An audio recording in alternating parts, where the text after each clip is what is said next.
Ramba wakadzanya mudiwa wangu zvanya utimoke zvanya uvhunuke mudiwa wangu we zvanya mudiwa zvanya ukote zvanya uvhunuke zvanya mudiwa zvanya mudiwa.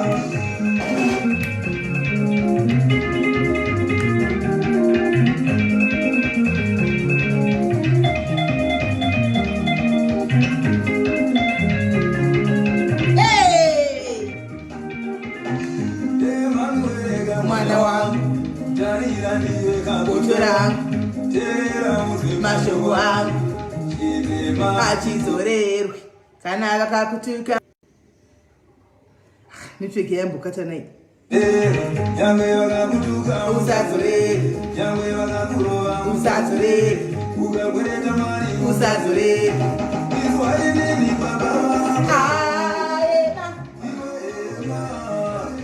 nasi Friday zviya Emmanuel usadzorere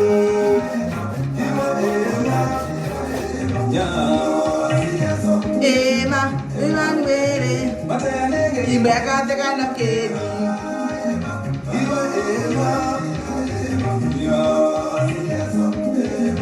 Emmanuel nezidira macharamba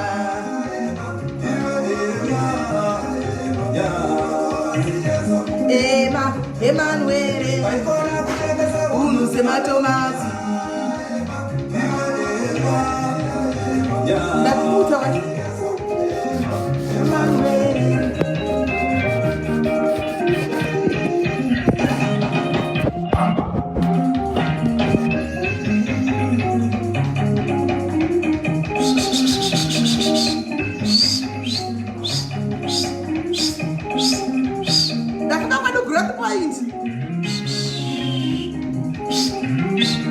growth point no baba ewe kezuka chida week kezuka lini kazika lini chida week that get hold of me on dilili sanga week come to my inbox ndinazo yakatangana cheche yakatangana kalasi cheche yakatangana kalasi Shakatangana wiki, Shakatangana wiki, Shakatangana wiki, big man, Shakatangana wiki, Yakatangana siki, Yakatangana siki, Yakatangana siki, Yakatangana siki, Yakatangana tuku, ha, Yakatangana tuku, ha, Yakatangana tuku, Yakatangana tuku.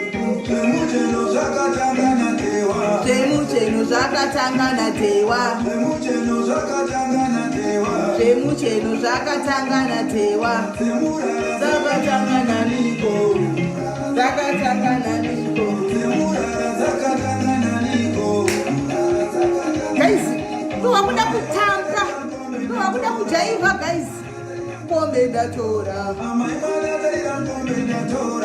Baba rero nokwera mani Baba ndakati ma growth points Baba ndawana kazika Kazika ramoti Kendreza Kazika Kazika Kendreza Kazika Imagine DJ we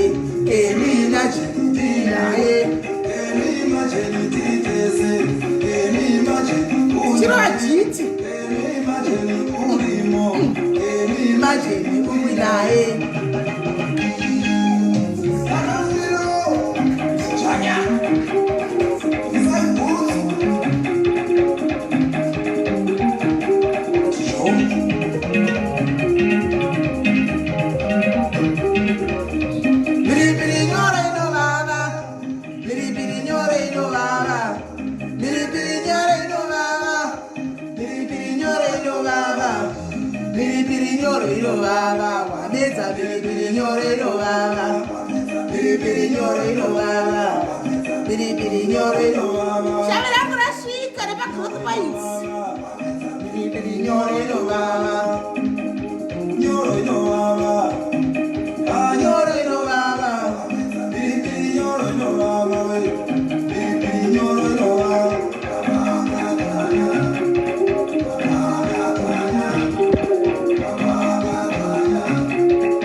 Kufara mafaro chete tichingoti pachipamwe hapana zvokumhoresana pachipamwe guys pachipamwe ini baba Harare ndikavaridza guys nditofunga panenge ndiri kwamupanda wana kugrowth point kumusha kwedu ndichidzika ndotsika zvinozikamwa pamupanda wana paya anditimaona saka ndinenge nditofunga kuti maiwe baba Harare vanondigonera mhani kwete zvokutamba andimaona plus chana chekumusha kwangu ichi chana chezhira andimaona chana chezhira icho chichigwana kwavatete anditimazviona saka ya ndo zvine ndichida kuti ndichazojaivha asi ndichatamba pafriday apa pafriday ndichange ndichitamba zvisingatoiti anditimaona asi regai tipinde munyaya yedu yatina yanhasi because guest anenge amirira vanenge vachema data vaya sorry yenyu guys tichida kuti tinakigona zati live inova kuita kavhavhavhumu so kadhati anditimaona live ikasita kadhati inobhowa ndo pafeafea but live ikangoita kadhati inonakidza andimaona yaha ikaiti fonerei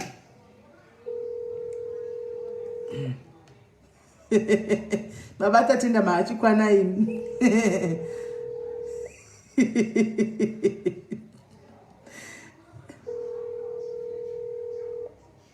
Hello, Sis Melly. Hello, my sister. How are you? I'm good. How are you? I'm very much okay. Welcome to the show, my sister. Yes. Thank you. welcome pachirongwa kuri sei kwa muri uku.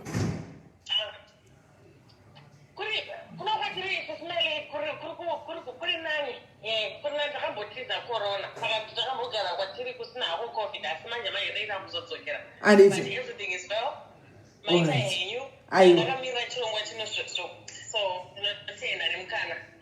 Okay, right. Thank you very much, without wasting time, because that's if I life tango kata nokudzoka. Because mama tasenda audio. That's pane live ndibva tangoona audio iyi tikati mai guest yedu ya 7 yatosvika chirika tikati live iti kusidzoka tangoti kata nekudzoka panapa. Right. Comfort iwewe kune vasingakuzivi uchazviintroduce kuti who is Comfort and toda kuziva this Comfort guys watinaye panapa right now. She's part of us. She has helped a lot of women vakabva pano pa diaries nenyaya dzeabuse. Ane a very lengthy hand. Anogara kunze kwenyika kuAmerica but ruoko rwake runosvika even kuno kuAfrica. Why I'm saying that is pane vamwe manyaya kuti she's a counselor as well and ndinomupa dzimwe nyaya dzevakadzi vanenge vari muabusive relationship mumarriage and she takes it upon herself kuti anotobvisa mukadzi ye paposition yemurume agoapply peace order ari kuAmerica mwete anozviita sei agobvisa vakadzi vaigovaisa kumashelter kuno South Africa. So it's part of it. Achakusanangurirai as we go andika. So Comfort, but I understand you kuti utange kuita zvokubatsira vakadzi nekuita human rights lawyer or advocate wevakadzi uchimirira vakadzi vari muabusive wakapinda muabusive marriage or relationship at some point. Can you please start from there? Can you please tell us kuti chii chakaitika zvakatanga sei wave nemakore mangani kuzosvika usvike pakuti I've had enough? I also want to try and help other women out there vakam nemasituations akafanana neaya. What happened? Take your time, we are here. Tiripo. Marasimba ere muri yeZimbabwe kumatiri nyika kwamuri ndinodisisai chaizvo mose. Yeah, so inini ndisana kundonzi Comfort dondo. Sis Melly, upenyu hwangu pahwakatangira ndepekuti about 9 years old. Nandiregera ndichachaya kusvisvina shona but ndinogasa ndisingaitauri saka ndichaita ndichibvonganisa. No problem. Kubvira ndiri 9 years old ndakanotice something about kumba kwedu. Ini baba wangu vairova mai vangu. And zvinhu zvaindiremera, zvinhu zvandaiti every time ndikafunga ndoti ndikakwanisa kubuda muenvironment inoyi. My only dream as a little girl was I wanted to get out of my parents' house. Because number one, I didn't want to end up with a husband like my father. Zvinhu zvanga zviri mupfungwa dzangu as a 9-year-old. Wow. Life yangu yakatanga ndichiobserva abuse yaitwa mai vangu. Ndichiona kuti zvinhu izvi hazvina kunaka. Ndiri 9 ende ndikazvipira kuti pandinongopedza ndakachaplan yangu ndine 9-year-old ndikati ndikapedza ndichienda kuchikoro. I used to work hard in school a lot. Aenda kuchikoro, but I also wanted kuenda kubuda kunze kwenyika. Ndokuti ndanga ndina mbuya vangu wanga vari kuAustralia. I always admired her. And ndinobuda kunze kwenyika ndonodzidza ndogodzoka kuti ndibatsire mai vangu. Ndopakatangira nyaya yangu. Ndakakwanisa kusvika zvose zvose. Smeli ndikaenda kuAmerica ndikaona scholarship. Ipano ndapedza chikoro ndasangana nemurume. The thing is, you always get attracted to your father.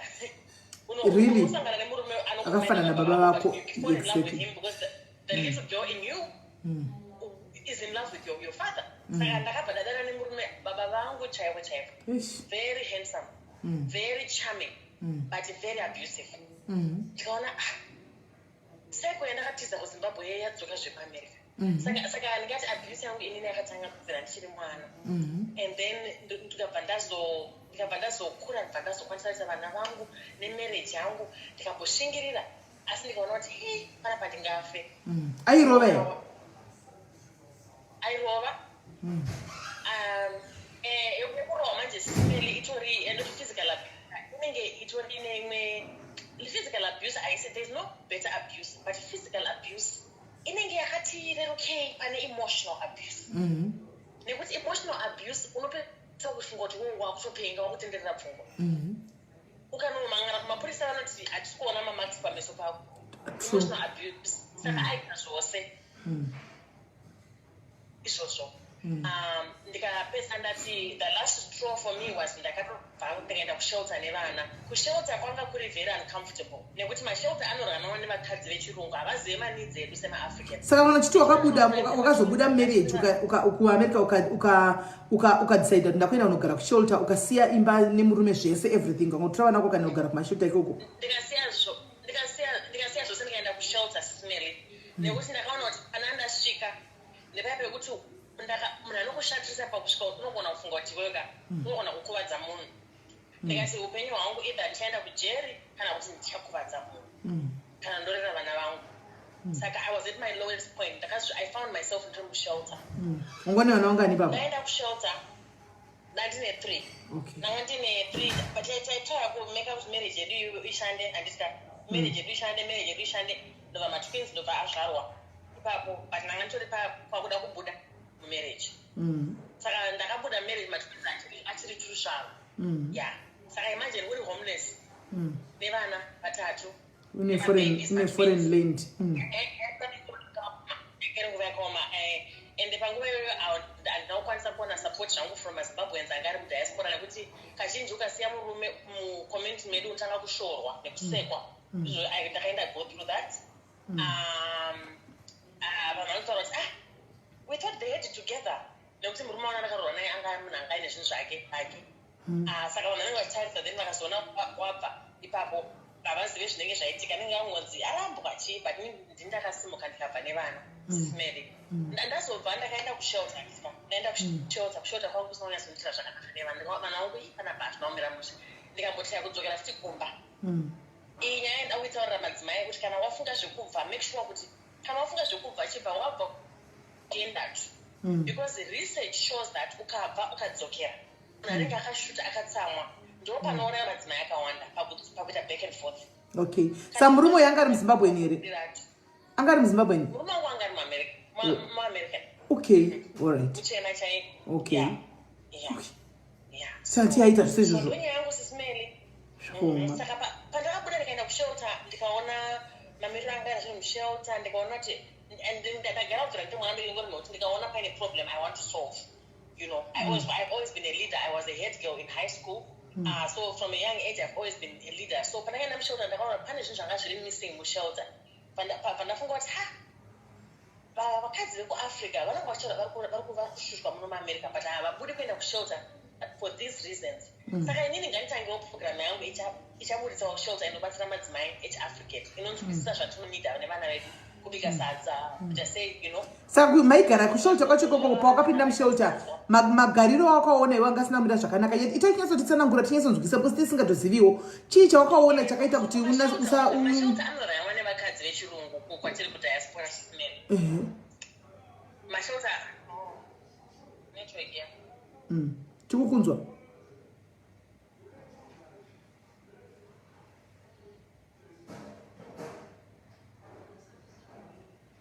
Hello. Takunzwa. Mashelter ekuamerica kana ndofunga neuk vanhu vakatanga manyaya dzemashelter vakadzi vechirungu. Saka mashelter anoleka inonzi culturally specific services. Haana that specificity yekufunga kuti comfort dondo akakurira kuzimbabwe vana vake anovapa sadza mukapinda mushelter vanongopuwa zvikafu zvemuno izvozvo just small things like that. And then kana wabva ukapinda mushelter uchibva kwauri kubva iwewe ungosvika uchiona vanhu vasina kufanana newe vasingatauri language yako. Isu takatokomborerwa mazimbabwe totaura chirungu asi fungai vanotaura french pai unosvika mushelter waona munhu akafanana newe haundawana kurelata naye ndochinhu number 1. Number 2 ndakaonawo kuti mashelter akadesignirwa vakadzi vechirungu havaakomodhete isu vane vana vakawanda. Tine vana maafricans generally tine vana 3-4 saka dzimwe nguva nenguva isikomuchisheya nemumwe munhu just a lot of things zvavasingaconsider zveculture macultural difference kana kudisciplina kwandoita vana ukadisciplina mwana mushelter unogona kutorwa vana kaupiwa social service just small things like that. So pandakaona maerrors iwayo ndakati beta nditange yangu program ndo pandakatanga program naorganization ndakatanga inonzi Pumulani Minnesota African Women Against Violence. Pumulani riri remwana wangu musikana middle name yake. Ndakapa organization yose remwana wangu musikana as a reminder yekupedza violence mufamily medu nditanga nemwana wangu musikana namai vangu. Makamboona mama takataura nawo paFacebook paya vane nyaya yavo indikaita yako. Saka ndakati violence ichaperera pandiri mwana wangu musikana hafi akaita sei akaita go through zvatakaita go through. It's 5 years old. Ndakaitanga ndiri mushelter SIS-MELLY organization ndakaitanga ndiri at my lowest point because it's a multi-million-dollar worth project organization iri kubatsira madzimai kwete only muAmerica but all over the world. And later on muchirungu anogona kuzodaira mibvunzo how I do it by connecting with everyone around the world. Ndine vanhu vanokonekta navo kuCape Town ndine maorganizations andoshanda nawo kuAustralia ndine maorganizations andoshanda. Saka mukadzi akandifonera wherever kwaari ndinotsvaga vanhu vangu vanomubatsira from there. Okay, well, like people vari kutaura kuti nyaya yeabuse ndo yatinoda kunyatsotidzidzisa nezvayo because wangukurumidza kupa jamba atinyanyatsonzwisisa tichida kunyatsonzwisisa kuti maybe maningikire yacho eabuse mumarriage kana murelationship ma-signs and symptoms they api like based on your own personal experience zvinhu zvakasangana nazvo kuti inini aindita so aindituka aigona kungobva kubasa osvika achindituka ndisa chandaita kana kuti ndotukirwa chikafu kana kuti like ndo zvari kubvunza apa zvari kukumbira mucomment section kuti can you please explain more chinyatsonzwisisa comment section. No zvakanaka no abuse SIS-MELLY abuse togona kuspenda usiku wese tiri pano but ndichamboti ndichati gagaga abuse kune different kinds of abuse. So ndikatanga pa domestic violence. Domestic violence ine patatu. Ine yavanoti emotional or psychological abuse, ine yavanoti financial abuse, then physical abuse yanenge uchirohwa. Vanhu vakaona vanofunga ndo yega abuse, but ngatibate paemotional. Paemotional abuse murume ari abusive kana mukadzi ari abusive. Like ndingopa example kuti murume kuti predominantly varume ndo vano abuse. Asi ndoda kutaura kuti pana paprogram pane varume vari kuabuswa muZimbabwe. Asi pane varume vanonyara kutaura kuti vari kuabuswa. Emotional abuse, mamiro ayakaita haioneki, it's invisible and that's the worst kind of abuse. Varume vari abusive emotionally kazhinji varume vasina confidence in themselves. Vanotry by every opportunity to put you down. Anogona achimeka macomments ayo kungokuputa down wofunga kuti I'm just joking baby, but macomments ayo anoramba achiincreasa. Ndozvaka abuse, I always say abuse is a very complex animal because I'm going to take one day. I don't tell I should go make my comments, bad comments, and then emotional abuse. I don't isolate her from your family.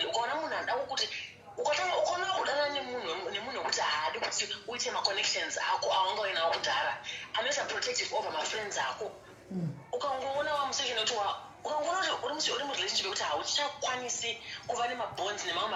than that man, I just love you. Witchcraft. That's so that's how I tell where you was smelly. I make my comments. I gonna tell that I'm restaurant, restaurant. I think I comment on more cards with my night. Yeah. Okay.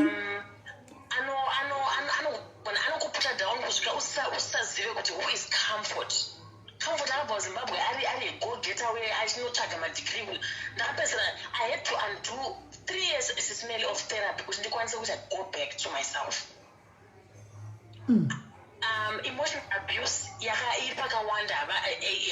then financial abuse, man. Abuse. Dependent financially. In the American, and it's not American. They are green card by virtue of marriage. I see a situation here. I shan't say you. And then at that time, I make a marry. In that, but I can be women come and Okutanga. I was going to be marriage careful. The nation was almost as a passion of that states by 20 feet. But Murmo was a multi-millionaire. What this financial abuse was supposed to do, or supposed to punish me to make me, but I don't know. And but I don't know when I'm coming out. I can't funduka. Munanga ready to Mwana, but I don't but I ask this one, I said, I'm going to punish her.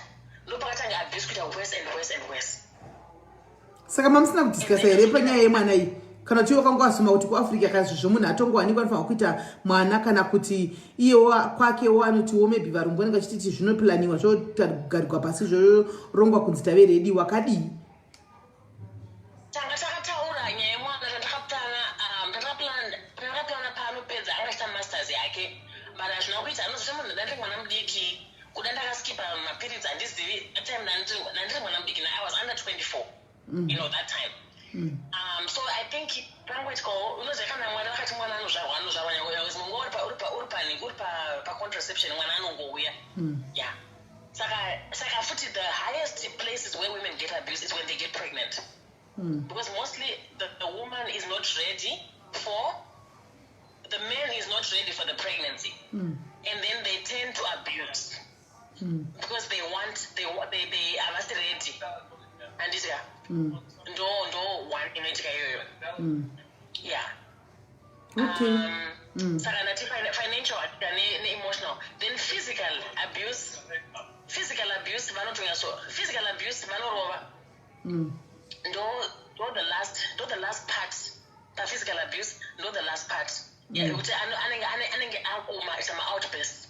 Then physically. Ndo zvinozolida munhu mukuraiwa ukaona munhu avisa maoko ake pauri ndonguva yekuti unofana kumhanya neupenyu hwako saka inini SIS-MELLY ndo zvakaita muupenyu hwangu. It was a combination of all of the three. Asi chakandibvisa chakazondibvisa mumba ndechekuti ndakaenda kushelter ndikadzoka. Pandakadzoka anga akatsamwa ndaidza mapurisa ndopa akandipusha down the staircase in 20 something stairs. Yuwi maigara mupenthouse. Taigara mimba ine 3 levels. Saka wakadonha kubva kumusoro 3 levels kunosvika pasasi. I fell from the 3rd level of the house to the not to the bottom, but then to the 2nd level. So like maybe 12 staircases. Okay. And for me that was it. If I stay one more time, I'm going to die in this marriage.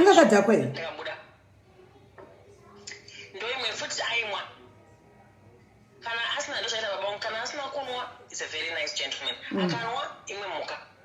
Saka wakakunguruka pamasteps apa chinowira pasana kuvara. Ndakakuvara ndakarovera nemusoro. Ndakakuvara gumbo nanasi gumbo rangu rinondirwadza. Gumbo rangu rinondirwadza. So So that's the time I said, I just have to walk out. But in our culture, many women don't walk out of these marriages because we are shamed for when we walk out. Imagine the 3 kids. Even the family, why are you leaving? Don't you say I was in the hospital? Why are you asking me why I'm leaving? They will ask because it's a shame thing for them. Asi grocery chikafu aikutengera ko zvese kuitira. Chikafu angasingatengi chikafu. Asi pandakazozvara mwana wangu mukomana akabva achinja. Akutraya kuti zvinhu zvinake. Asi nemamwe mavanga ndandinawo marwadzisiro anga andita. Munhu asisimele pane mamwe kuti munhu anokurwadzisa zvokuti augone kuregerera. Kuregerera kwacho kunozvoda Mwari. Yeah. Saka ndakaramba ndiri mumarriage nenyaya yekunzi shingirira for a long time, but moyo wangu wanga ndarwadziswa. Yeah. Murume wangu aigona kuenda vacation neshamwari dzake mulungu but anofara nemaafricans. I remember one time akaenda Tanzania. Akundifonyera pavideo call. Ndikuona asikana kutanzania manakira vakaita. Washoti saka unoti ndicheseinda nayo information yakundipa. It's meant to angari mwana mudiki here. No, angari let's see, in 25, angari 34. Shangari siri. For age varume maybe angari mwana mudiki. Sure. Yeah. Yeah, so ndonya yangu SIS MELLY and nzva dzimwe dziri kwesi nyaya dzemadzimai basa randiri kuita iri. I think inini chinonyanya kundipusha ndechekuti ndoda kuti madzimai asasvike parock bottom. My rock bottom was the bottom of those stairs. It didn't have to get to that. And for my children to watch. Because my twins were big enough a little bit to see. My son still talks about some of the things. I'm staying for the children. But what's better, stay for the children or for the children to see this toxic fights. Or a single mom in a loving environment where we work. So Bruno yanomboye.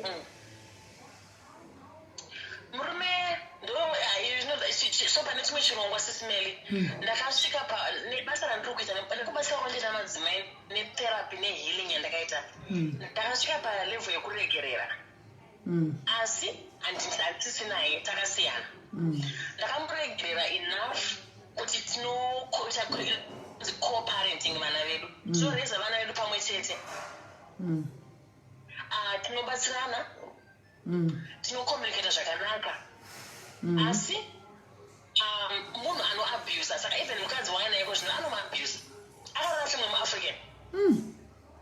Ndakatomuudza ndikati mainini kana paine zvinenge zvichiitika zvinenge ende mwana wangu anoripota. Ndakatonzwa kuti vanorovana but manje vana vagara nababa vacho, anomurova bheki, vana vagara nababa vacho vanopota vachina kwababa. Ndinoita 50 custody. Saka under 50% vari kwadhedi, 50% vari kwandiri. Ende ndochimwe chinhu SIS MELLY zvakarefa vakadzi vari kudiaspora. Ukanetsana nemunhu wako ari murungu iwe uri munhu mutema, they don't judge fairly. Ini ndakaitirwa 50 custody nekuti ex-husband yangu anobva kumhuri ine mari, vakahaya maloya ane mari. Ndakacleana savings account yangu ise ndichifaitira vana. They were actually trying kunditorera vana vangu after all the abuse. Dai anga ari munhu mutema ndaipiwa vana 100%. Because vaiti hatidi kuti vana vaita exposure kuabuse. Saka even up to now vana vangu vanoitwa exposure kuabuse because baba vachiri kurova mudzimai munyowani vanorovana. Yeah. Saka unonzwa vana vachitaura. But inini ndakaregerera SIS MELLY. Forgiveness is for yourself, but zvinoteka time asi zvemunhu wese kuregerera. Asi ndakamuregerera ndikataura naye handitombonzwe kana handitaurira vana vangu zvakashata about baba vavo. But I think basa rangu ralera nemadzimai rinondibatsira kuti ndidzidzise zvinhu zvakawanda about healing. Healing is very important after abuse. Because ukasapora unodzokera futi back to the same. It's the same person. And vakadzi vanoabuswa SIS MELLY, vakadzi vanenge mimi nemi, strong women, powerful women, vakadzi vokuti kana unoti wachigara nemunhu akadai sei but maabusers vanotanga vanototageta madzimai akadaro. I don't know why. Vanotageta vanhu vakadzi vaya vari powerful, vari kuita zvinhu zvavo, and then they try to tear you down. Asi pamunozopedza madivorce enyu and watinoti makupedza madivorce pamultimillion apo wakambopuwa ukabhegi? Sis Melly, nanga ndiri mutsva muAmerica, handisi kana ndiri munyowani uri muimmigrant. Ndakasada kuziva marights angu. Ndakazorealiza kuti imba yangati anditengera, panakaita mwana mukomana akati ndakutotengera imba, akatenga imba yakanaka on a lake. Ndikati ndarangarirwa. And my near unomboziva ndakanombotasa paperwork kutasa kuti masignature ndango ndatengerwa imba. Later on pa divorce ndakaona kuti imba yange isina zita rangu ranga risipo pamba, even though we're married. Anga akaisa zita remaparents ake, as if maparents ake ndiwo vanga vatenga imba. Nekuti achiziva kuti in the event yekudivorce I'll get some of the assets. Saka panacho divorce ndakabuda nezero, ndisina chandinacho. We had boats, we had lake homes, we had a lot of money. Mari yakabva kuna sekuru vevana, my inheritance around Tamarong, and ndinachandakawana kana pen kobiri andina. I had to start my life from zero. Yeah. Yes. Yo. Yeah. Saka wakafire ina iwe. Hey. Yeah. Shaka woman. Yeah, I think marriage vakanditendera kuenda go through this kuti ndigobatsira manje madzimai andakushanda nawo iko zvino. Nekuti andisina kuenda go through tandakaita tisingadai siri kumbotaura iko zvino. You know. Pese pamunotumira madzimai paya ndakaona mukana wokubatsira mudzimai, kamboona mukana wokubatsira maZimbabweans kuita kutanga business rake kuti abude maabuse. Mukana wese wandinoona kuti Mwari kudzwai. Nekuti makanditendera kuti ndise pass through the storm kuti ndizobatsirawo vamwe. Ndizvozvo. Vamwe vavana ve. Yeah. Saka iye zvinezvi shelter yako yekuti nya program yako iri kuiona chindepi? Iri kuona yana direction ipi? Sis Melly, as we speak right now, and this is America yako zvino. As we speak right now, nema volunteers, nema staff they are finishing an 8-bedroom house. Takatenga an 8-bedroom house. Kuitira madzimai.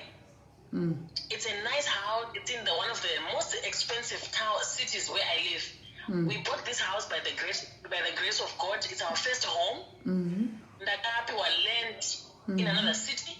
I'm going to be building about 17 townhomes, apartments, 2-level townhomes. Ikukona program yedu. Nekuti ndakagara mumotikari mangu imwe winter nevana vangu. Ndichiziva kuti zvakakosha sei kuti unge uine imba semunhu wemukadzi. Kugara mota ezini kuita mota accommodation. Kuita homeless. Yeah, kuita homeless chako. When was that? Kuita homeless nevana. That was after divorce yangu. After my divorce. Usatoenda kushelter. Kundisanoenda kushelter, yeah. Because ndaichiresista shelter. Ndakaita homeless nevana. Ndakaita ma-episodes akawanda ekuita homeless nevana. Mukadzi kana wasiya abuse, ukasakwanisa kuva stable financially, you will never be well enough to make right decisions. You always make decisions as survival. So chisho changu Melly ndechekuti program yedu isangoita ina ndisi muAmerica ndiri muZimbabwe akazara akakwana. Ndoda kuti program itekeshere kwese Africa yose. Kuti madzimai tibatsirane. But kuAmerica yako zvino kurikondokwa ndiri kugara. We have our first home opening up before the end of this month. Torepo yasetwa up, my furniture atorepo, pani my churches I put my furniture and everything. It's a beautiful home. We're opening that home. Any African women, and I'm going to go through something. They are welcome there. Tukutanga projects tukuvaka 17 townhomes. I was ndakapiwa land na governor wedu. I am working right now on that project. It's a multi-million-dollar project, maybe 6 million something project. Kuvaka dzimba idzodzo. Kuti madzimai awane kugara, madzimai ekuAfrica. Mukuvakira kupi kwacho? Tukuvakira kunonzi kuMinneapolis. Mwaziva kwakaurayiwa George Floyd kuya. Ndokwandogara. Okay. City makaurayiwa George Floyd ndomandogara. It's one of the most racist places muAmerica. And also I fight for my people because most of my resources anoenda kuvarungu. Saka ndakaona kuti tema ndinotega program. We have 80 domestic violence programs mutown mangu, state mangu. My program is the only program run by and led by an African woman. Well done. Yeah. Well done. Yeah. Well done. Yeah. You're a very strong woman. Saka kuno kuAfrica chativakirawo mahomes rini? KwaAfrica SIS MELLY, KwaAfrica ndikuya mchana. KwaAfrica actually mwe wangu, I always say to my staff members, my heart is in Africa. Ndruku kana pende vakateerera pachirongwa. Vanoda kusapota basa rangu kuAfrica. Ndinofara chaizvo. Ndikutraya kuti nditsvage how to start in Africa. But akatanga nditi ndinoshanda nevasikana maZimbabweans vari kuSouth Africa, maZimbabweans vari kuZimbabwe. Zimwe nguva ndogona kurisira ma-email from ma-psychologist ari kuZimbabwe. Ndakatomboreceiva email this week from a therapist ari kuZimbabwe achiti tokumbirawo ma-resources emudzimai akambobakwa chibharo ari mwana mudiki but zviri kuaffecta marriage yake. So toshare ma-resources. But 2021 is the year where I'm moving into Africa. I think Mwari vachatigonesa kuti kukwanisa kuestablish a program. And we don't have to start something new. I think pane maprogram atori on the ground vanamusasa project vaya. Maybe kutsvaga nzira dzekushanda nawo pamwe chete. Yeah. Kwamushando here nevakadzi vanenge vachifamba mustreet vachitengesa pakati pemakumba. Hamuwapiwe mashoulder? So vasikana ivo vari pakati pemwoyo wangu SIS MELLY. Last time ndakaenda kuZimbabwe ndakainterviewa vasikana ivavo. Mwoyo wangu ukandirwadza chaizvo.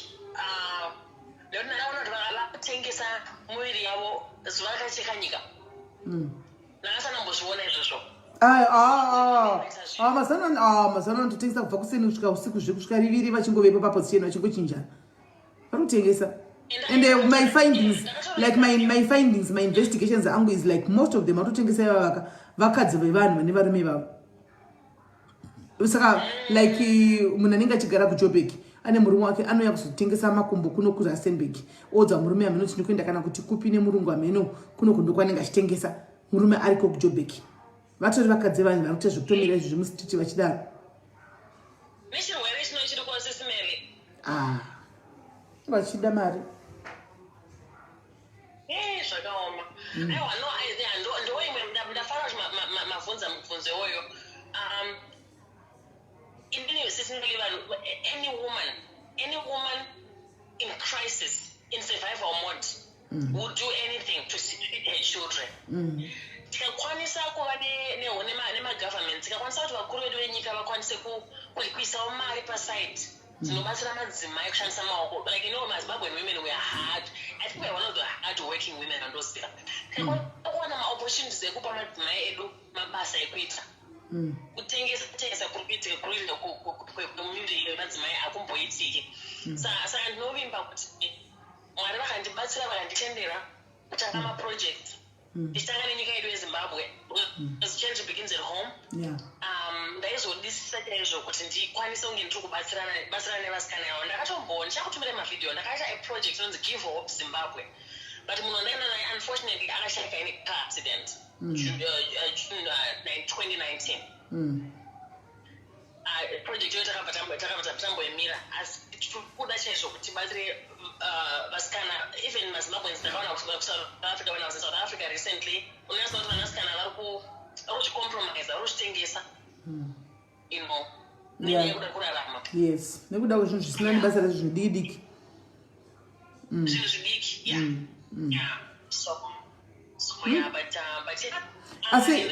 chimwe chanaita inini mashandiro edu hati program yedu kazhinji varume vedu our black men ndikavaudza kuti ndinoita women's rights advocacy vanobva vakasika kubva vavhara madoors havadi kunzwa anything after that. But inini mashandiro anoita I believe we are the protectors of our men. Our boys need us, our men need us, our sons need us, especially our black men. So ndinobelieve kuti tofanira kushanda pamwe chete nevarume. We have to come to the table. This year ndiri kupana a conference kuAmerica inonzi African Men and Women's Round Table. The men have to come to the table. Discussion yatiri kuita ineyi panofanira kubatwa nevarume vanouya palive kana vachicontribute.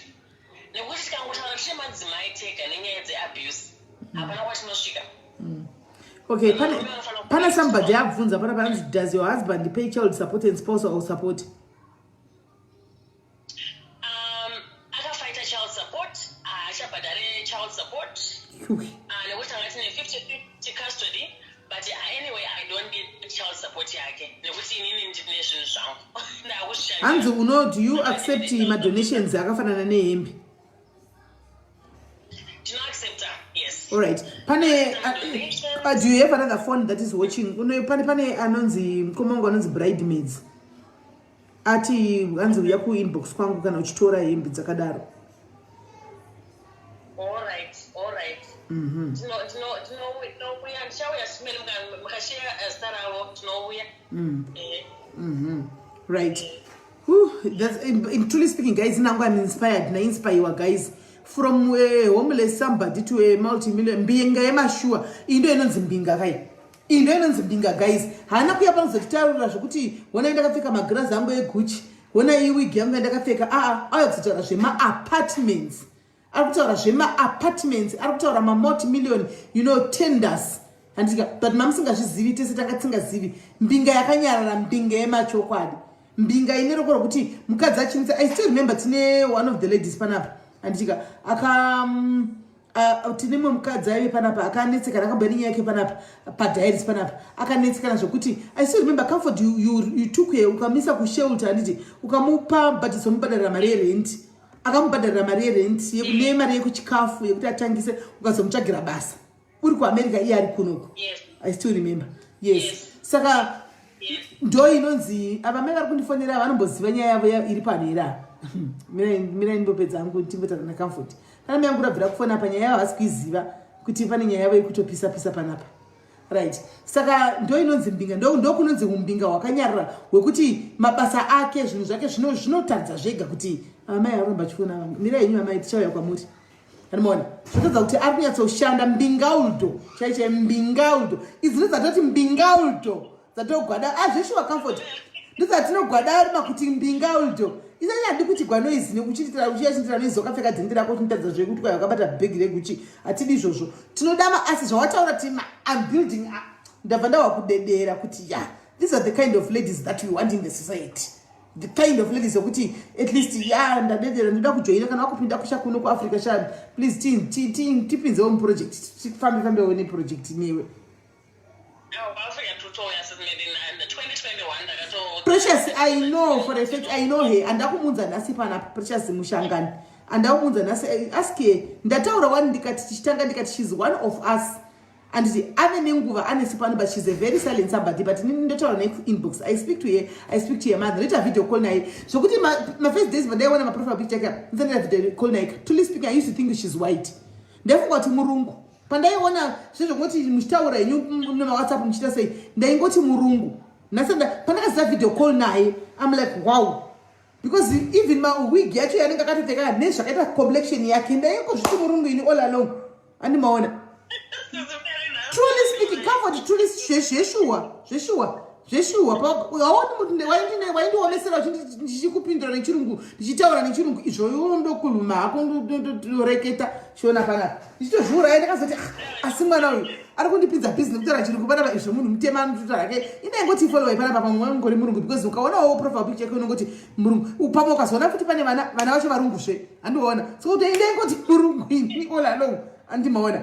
Saka I know even amai vake ndakatozovawo ziva pandakaita video call navo then ndikatotaura namai vane nyaya yavo vachauya pano vanoya riniko mama vane nyaya rini uvaisire data uvainvite wauye pano mama vatinyasatudza vane nyaya yavo mama saka I know her handiudzwe plus vakadzi vakawanda a lot of people Precious mushangani vakadzi vakawanda vari panapa kana chida kutaura zvamcomment section they were helped nemukadzi ucho. She stays in America but akagona akavabvisa pavarume vaida akaita maprotection order akavabhadharira marentals akavatsvagira mabasa iyeyo vanotaura zvakeo pano padiaries panapa vese vandoti vakadzi vari mabhiso aya vanoda kucancelling and vanoti ndiye one of the ladies anovakansela iyeyo asi panozokansela azogumiri mupuwa kansela ndozoda akunipa feedback kuti ndamubvisa ndamuisa she helps people pano ndabvisa uya ndamuisa kwakati ndazobva ndazombodharira mari yerendi ndamutsvagira basa chichi hanzi unonzi Comfort anditi kutsvage vari kundidhauta ndichitaura kudai vari kundidhauta vana anonzi Comfort Dondo endai paFacebook mutsvaga Comfort Dondo endai mutsvaga Comfort Dondo paFacebook.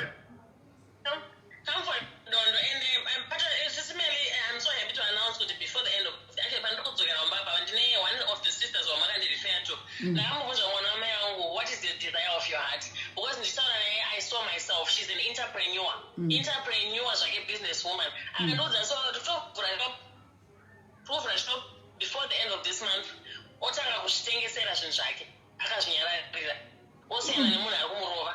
Oh wow, that's good. And sisters, and sisters, if we come together. Musafunga kana chitara kudai so anokumbira mari dzenyuka anotokutraine mari dzake iye zvakutaura kuti musikana mukadzi wandakarifeya kwaari ari kumuvhurira shop kudidi zvinhu zvaanotoita pano padiaries. Just that we had never mentioned about it because from the word God chitanga she said to me she wants to remain anonymous. Saka ndakanyararawo up until recently pakazoti no I am ready now kuti ndizodi ndiye nditaure ndopa ndakati no. All along she was just a silent partner because akangoti no I want to remain ndodangobatsira just bring the cases to me but I want to remain anonymous. Anditi maona. So ndonyaya iripo. Hanzi I went to school with your sister. Pane muna Tanzania my girls I went to school with your sister. Oh. Hey. So once it Google, we have Googled you, we are impressed. Koma diaries are ima doubting Thomas ka. Anotenda hava kuprofile kwako. Kana ndikavauzana nacho ndikuavhara initowa zachokwadi. Kuno chinzi Melly vabvako manje vabvako kunodongorera vose. Vakuti hey we are impressed. Ndakuudza iwani guys. Ndakuudza iwani.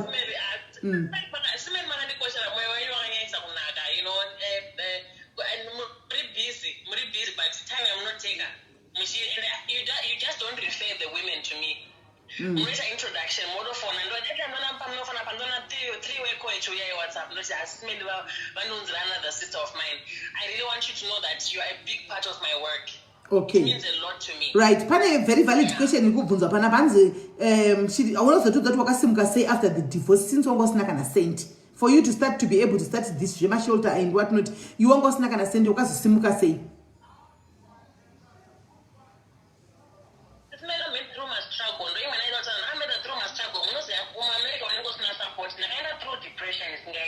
Through depression. My challenge is I see my land batsira on the Kashkapa Daishanda and scholarship in the school. I'm a learner, so I love to go to school. So I took myself to did a master's degree. The master's degree between homelessness and couch hopping. Couch hopping, you know, when I saw couch hopping, you know, but in the Kwanisa is also, and I got a master's degree. I found my first good job in a non-profit organization. All right. And what it was a women's shelter. As a manager. All right. And from that on, I establish myself and a co-researcher. A mentor. I found women, women I wanted to be like 10 years from that time. So I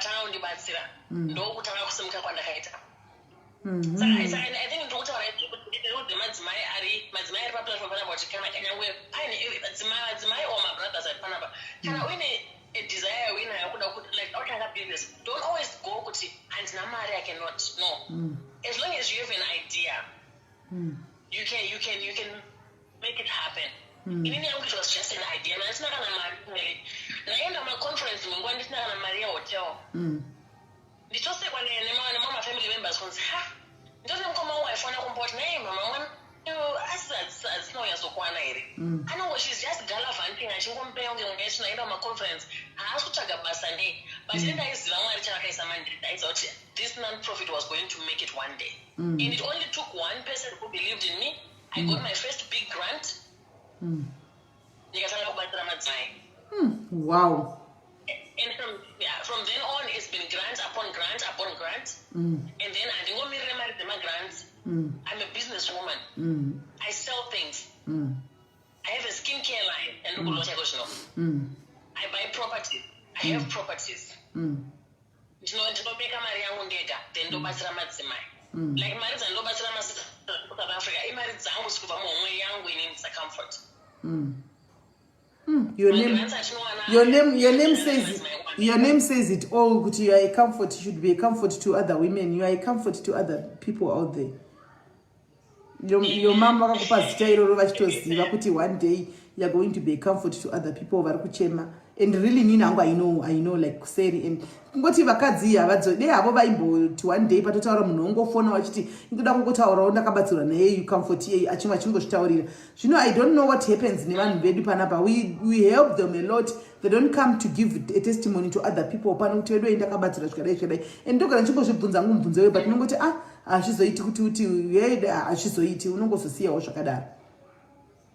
I think it's mangwa kungotya asi ndina sister wangu andokushanda naye onenyaya yeshop yake ndakamti you have to promise me something handidi kuexpose start kuwana face yako but pauchatanga kutengesa kuti zvakufamba ndoda kuti umboshare nyaya yako pana SIS MELLY diaries uvaudze and you don't have to tell kuti comfort yakandibatsira or anything, just share your testimony because mamadzimai nhasi pashow ine SIS MELLY maybe there are 2 or 3 or 5 women inbox kwenyu.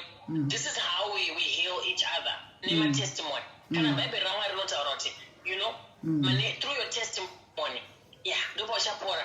So akandipromisa I think she will come. We'll give it 6 months. I believe in 6 months she'll be on your way up financially or your own testify. But it's possible budamabi. Right. Thank you very much, Comfort. You want to thank you, my sister. Thank you. God bless you. And vacharamba vachiuya vakadzi, vacharamba vachiuya vakacharamba chingounzwawo kwavari, ramba chingoshanda nesu, ramba chingotibatsirawo, tichingokusapotawo tiri kwatinenge tiri koko kumateresia, tichiona isu hedu tinoziva tichiona zvaunenge uchiita.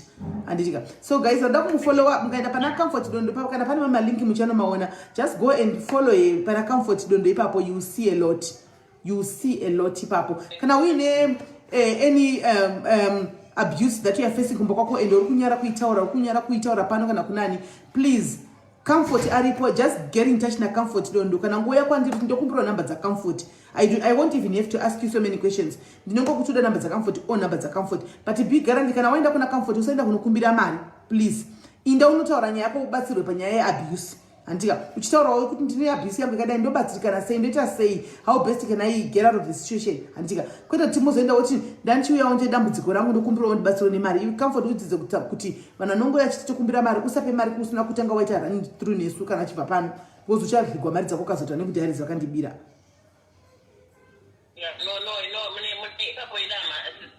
Maita henyu ndinotenda nemukana wamandipa SIS MELLY. My sisters kwamuri koko ndokumbirisa fonai, life is too short kuti munhu anga achikushusha, please ndapota. And I have moved on, I have found new love, life is good. Nevana vangu 3 hapana chinoshamisa pakuti vana 3 and moving on and getting a totally new life. It's possible. So SIS MELLY, and I thank you so much for the good work you are doing for our community. Thank you very much, Comfort. God bless you. Chata Roxelle. God bless you too, my brother. Take care. Sharp. You. Bye. Right. Now guys, nsati ndainda pana mai vangu vachingofona panapa. Vachingofona vaya. Basa nsati ndainda ndoda kubvunza nyaya yakamira yakadai guys. Nyaya iyi mai vakufona ava ndapiwa nyaya yavo nomwe ID. Anditi mai ava vari kunzi vane mwana ane 8 years. Mwana uyu akarepiwa, mwana wamai ava akarepiwa ane 4 years nehanzvadzi yamai ava. Mai ava never did anything. Mwana uyu iko zvino ave ne 8 years, 4 years ago. Mwana uyu ari kunzi ari kubuda zvinhu zvebrown zasuku. Handitika. Ende nyaya mukomana akamurepa right now iko zvino ave ne 22.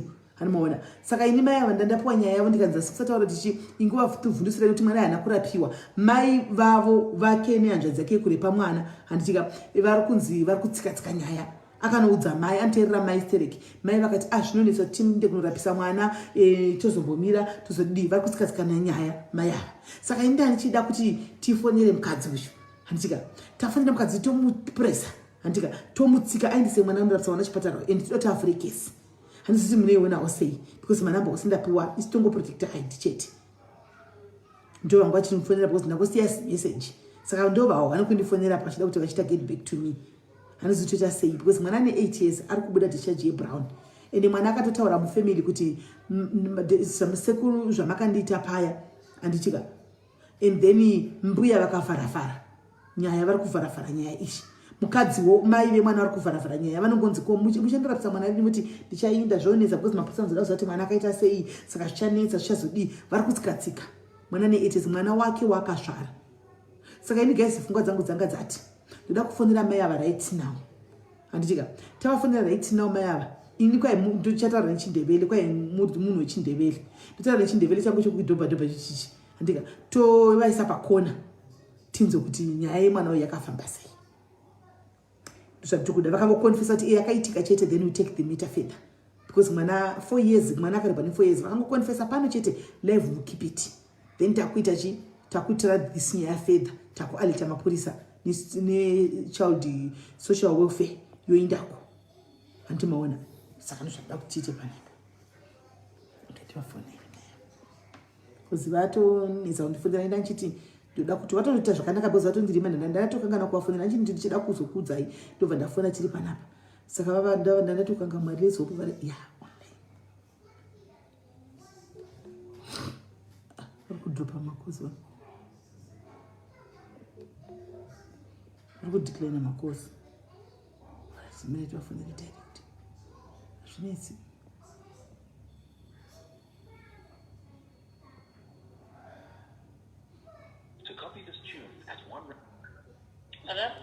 unjani sisi ngiyaphila sisi wami yes I'm calling from the CID here in South Africa.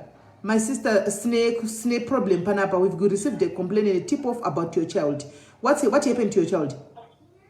Sorry? What happened to your child, to your 8-year child now when she was 4 years? What happened to her? Who is this? You are talking to one of the... I'm a police officer. I'm calling from Tembisa police station. I'm a CID detective.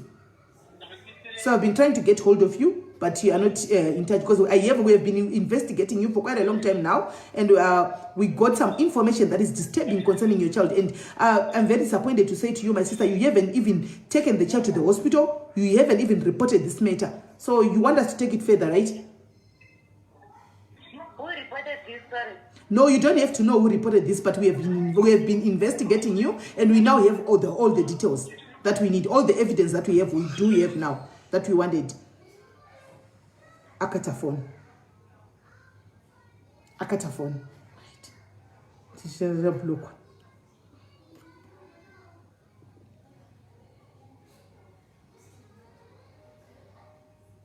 This is the answering service. Add my phone. 06 Add my phone. 4 7 4. Add my phone. Guys. Add my phone. I need to see. So guys, okay, who's calling now?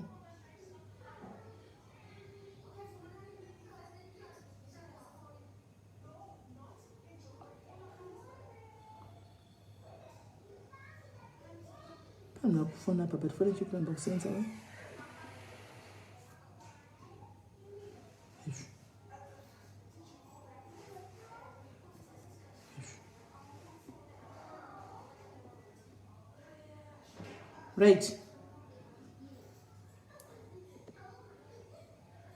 Right.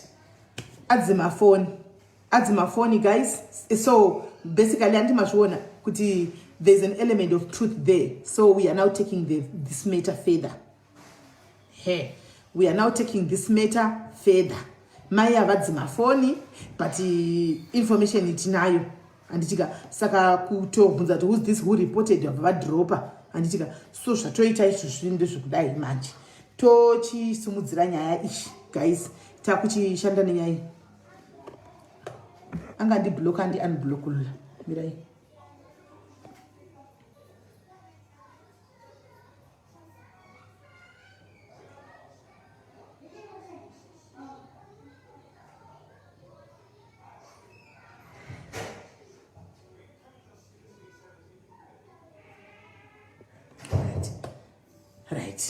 saka chinoita guys nechekuti chi isu totobata mapurisa.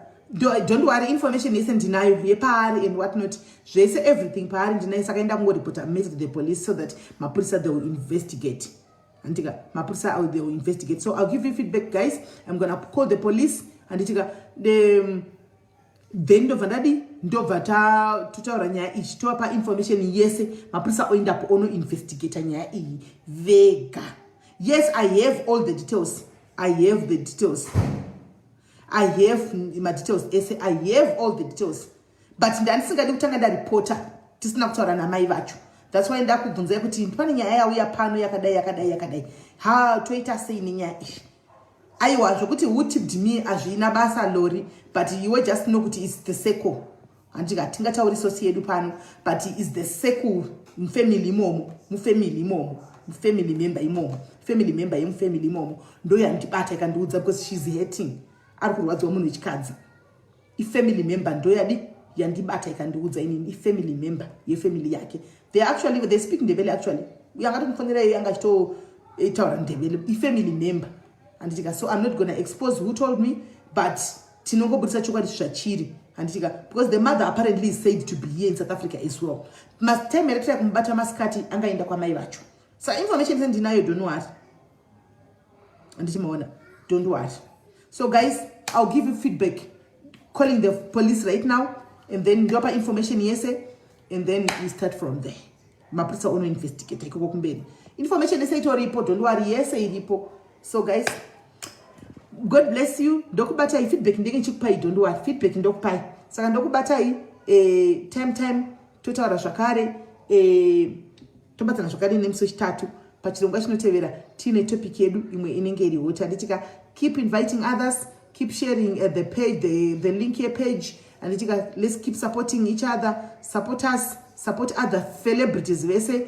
Kukatanga live ukuku ngatiendei kotanga ukuku ngande tinosupporta hande yuko tichingodaro